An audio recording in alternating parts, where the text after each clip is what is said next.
Sir, आज दिनांक 4 ऑगस्टला नांदेड शहरामधील टिळकनगर भागामध्ये आपल्या अभ्यासिकेची ओपनिंग झालेली आहे. तरी आपल्या अभ्यासिकेचे वैशिष्ट्य म्हणजे आपली अभ्यासिका नांदेडमधील टॉप मोस्टमध्ये एक अभ्यासिका आहे आणि यामध्ये आपल्याला 4 सेक्शन बघायला मिळतील.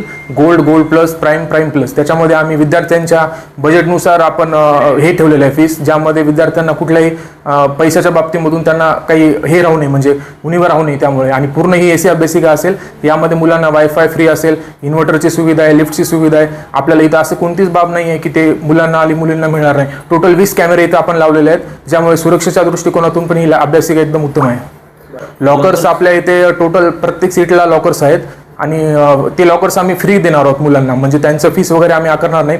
फक्त जी फीस आम्ही ती रिफंडेबल होऊन जाईल. जी 200 रुपये आम्ही चार्जेस ठेवलेला आहे. म्हणजे मुलगा एखादा लायब्ररी सोडून गेला तर लगेच त्यांच्याकडून आम्ही ती फीस वगैरे घेऊन, त्यांची चाबी आम्ही घेऊन आम्ही त्यांना फीस आमची रिटर्न करू. म्हणजे काय असणार आहे? विद्यार्थ्यांना एकच आव्हान असेल की आपल्या या कॉलेज एरियामध्ये आणि ट्युशन एरियामध्ये अभ्यासिका ओपन झाल्यामुळे तुम्हाला कुठं दूर जायची गरज नाही आहे. जवळच्या जवळ आपल्याला क्लास आणि ट्युशन आणि आपलं अभ्यासिका इथंच असल्यामुळे एका छताखाली सर्व होऊन जाईल आपल्याला इथे. त्यामुळे विद्यार्थ्यांना हे आश्वासन आहे की त्यांनी ॲडमिशन सुरू झाले असेल तरी पण ॲडमिशन करून घ्यावे त्यांनी.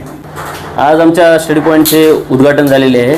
आमच्या स्टडी पॉईंटमध्ये लॉकरची सुविधा आहे, AC आहे, अजून पूर्ण फूड रेस्ट वगैरे दिलेले आहेत. आम्ही इथे क्राऊडनुसार सेक्शन केलेले आहेत. आम्ही वेगवेगळे सेक्शन केलेले आहेत. 4 कंपार्टमेंट केलेले आहेत. एका सेक्शनमध्ये 90 मुलांची कॅपॅसिटी आहे. तिथे AC वगैरे पूर्ण उपलब्ध सेवा आहे. वायफाय आहे, 300 Mbps वायफाय आहे. अजून लॉकर आम्ही फ्री दिलेले आहेत पूर्ण विद्यार्थ्यांना मी एवढंच आवाहन करू शकतो की आमच्या स्टडी पॉईंटला येऊन भेट द्यावं. आमच्या स्टडी पॉईंटचा पत्ता आहे 4था मजला, तिरुमला हाईट्स, टिळकनगर, नांदेड.